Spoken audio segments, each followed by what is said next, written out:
Assalamu alaikum everyone. You're watching Guidance for Mankind, and I'm Shaz with a tafsir on Surah Al Fatihah. And let's begin. Now, today we are going to start a tafsir on Surah Al Fatihah, and I will be presenting tafsir which is given by Tafsir Ibn Kasir, and do my best to share everything with you as much as I can. Now, here it goes. The meaning of Al Fatiha and its various names that are given to Al Fatiha.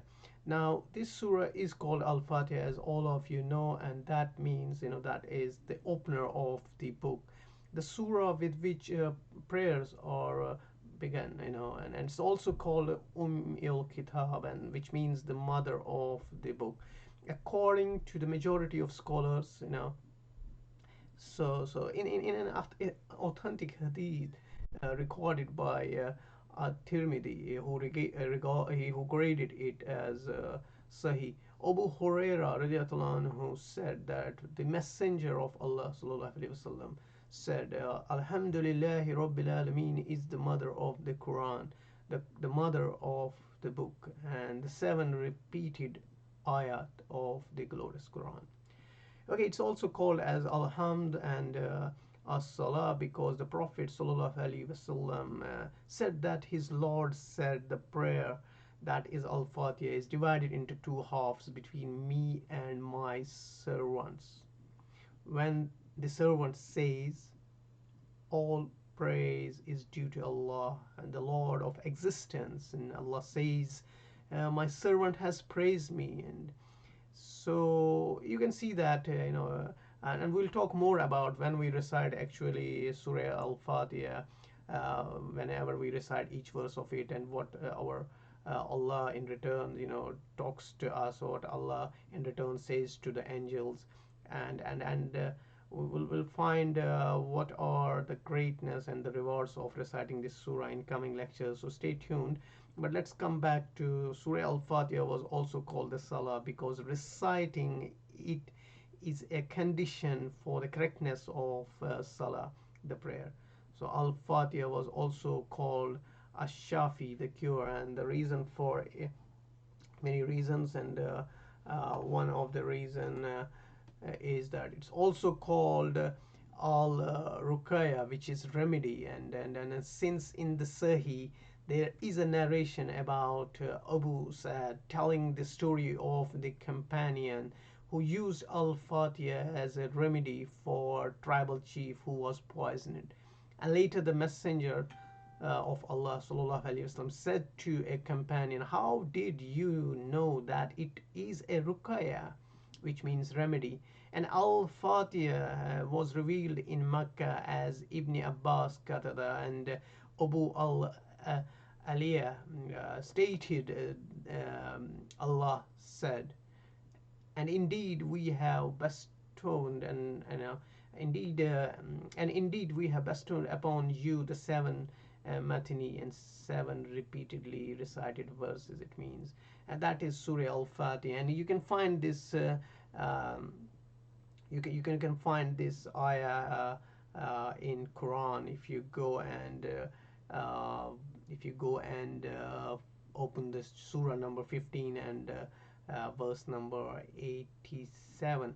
So we'll talk about about this why it's called Ruqya, and what was this event when a companion recited Surah Fatiha as a remedy for the tribal chief who was poisoned but got cured due to this, and how the message reached to the messenger of Allah sallallahu alaihi wasallam, and what was the conversation, and what Prophet Muhammad said to that companion. We'll have an in detail look in coming lectures. Just stay tuned. But as for now, Allah knows the best, and if you would like to know more about Surah Fatiha, its tafsir, about each ayah, and about the each word spoken by Allah inside it, and the rewards and the greatness, and the greatness of this surah, and how much it protects us, how much it connects us with our Allah. So then you have to stay tuned in my coming with my coming videos. And if your knowledge was gained, or if you knew this already, but still sharing is caring. And we Rasulullah have said to us, he has advised us that the best among us are those who read Quran, understand it, and then implement it, and also then share it to others. And here is the time you share it with your elders, youngers, neighbors, and relatives, and sister and brothers. And Allah will give you ajr for that. Allah will reward you immensely for sharing it, because maybe if you knew it, maybe somebody else don't know it. And if we keep on sharing this video with everyone, and I hope we can increase the knowledge in the hearts of the mankind. With that to say, if you haven't subscribed my channel until now, this is time to press that subscribe button, and don't forget to hit the notification bell, as whenever we upload coming videos about Surah Fatihah. And we will be bringing you tafsir of each surah one by one, but we begin with the Al Fatihah. And so that the next videos, whenever we upload, you get the notification, and so that you can watch them. And please do comment in the comment sections how you like it, and if you want any improvements from my end, happy to take your feedbacks. With that to say, please share, and I see you in the next video in more with more of the tafsir about Surah Al Fatihah. And until then, you take care of each and everyone who surrounds you, whether it's your elders, parents, elders, youngers, and your siblings, relatives, neighbors, and the Muslim Ummah all together. Stay safe and stay protected. May Allah forgive us all. With that to say, it is time to say Assalamu alaikum wa rahmatullahi wa barakatuhu wa magfiratuhu wa afiyatuhu.